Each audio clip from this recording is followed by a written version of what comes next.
और आइए अब आगे बढ़ते हैं, बात कर लेते हैं ब्रिक्स को लेकर। जी हां, जयपुर में ब्रिक्स पर्यटन मंत्रियों की बैठक आयोजित हुई।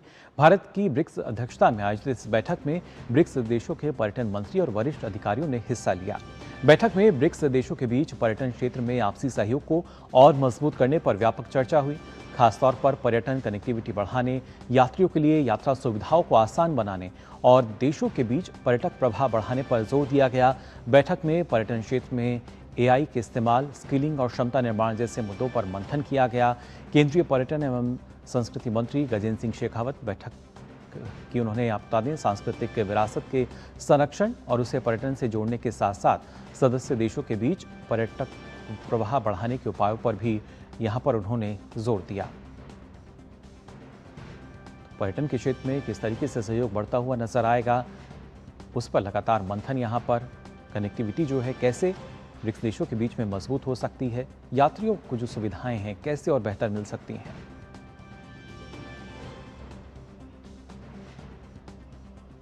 Rajasthan represents many of dimensions that makes tourism such a powerful instrument of economic and social development.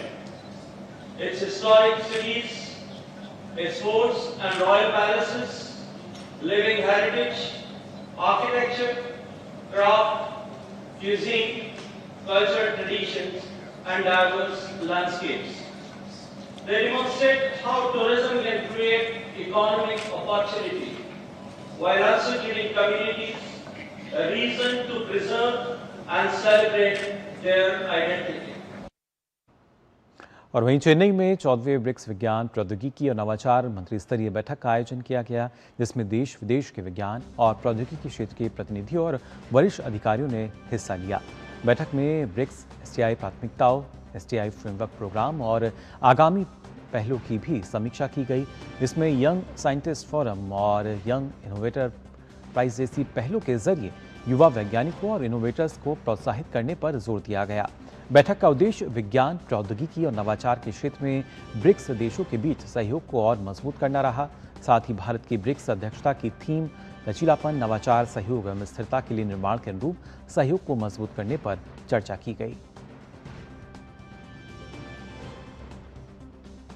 और वहीं पुणे की अगर हम बात करें तो यहाँ पर ब्रिक्स संचार मंत्रियों की बैठक आयोजित हुई। बैठक की अध्यक्षता केंद्रीय संचार मंत्री ज्योतिरादित्य सिंधिया ने की। बैठक में ब्रिक्स सदस्य देशों के संचार मंत्री और वरिष्ठ प्रतिनिधि शामिल हुए। बैठक में सूचना और संचार प्रौद्योगिकी, डिजिटल ट्रांसफॉर्मेशन, नवाचार और मजबूत डिजिटल इंफ्रास्ट्रक्चर के क्षेत्र में सहयोग बढ़ाने पर चर्चा हुई। इस वर्ष बैठक का विषय मजबूत भविष्य के लिए नवाचार, सहयोग और बदलाव रहा। बैठक के दौरान ब्रिक्स देशों को बढ़ती हुई तकनीकों, डिजिटल इंफ्रास्ट्रक्चर, भविष्य के नेटवर्क, साइबर सुरक्षा, क्षमता निर्माण और समावेशी डिजिटल कनेक्टिविटी पर भी विचार विमर्श हुआ। केंद्रीय संचार मंत्री ज्योतिरादित्य सिंधिया ने डिजिटल सहयोग बढ़ाने के लिए 4 प्राथमिकताओं पर जोर दिया। इनमें मजबूत और सुरक्षित डिजिटल इंफ्रास्ट्रक्चर, साइबर सुरक्षा, डिजिटल कौशल और स्टार्टअप इनोवेशन को बढ़ावा देना शामिल है।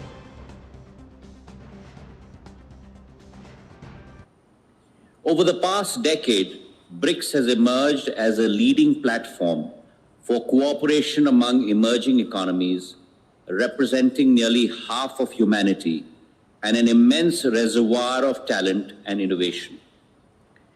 Our focus must now evolve from building institutions to delivering measurable outcomes and from exchanging experiences to implementing collaborative initiatives.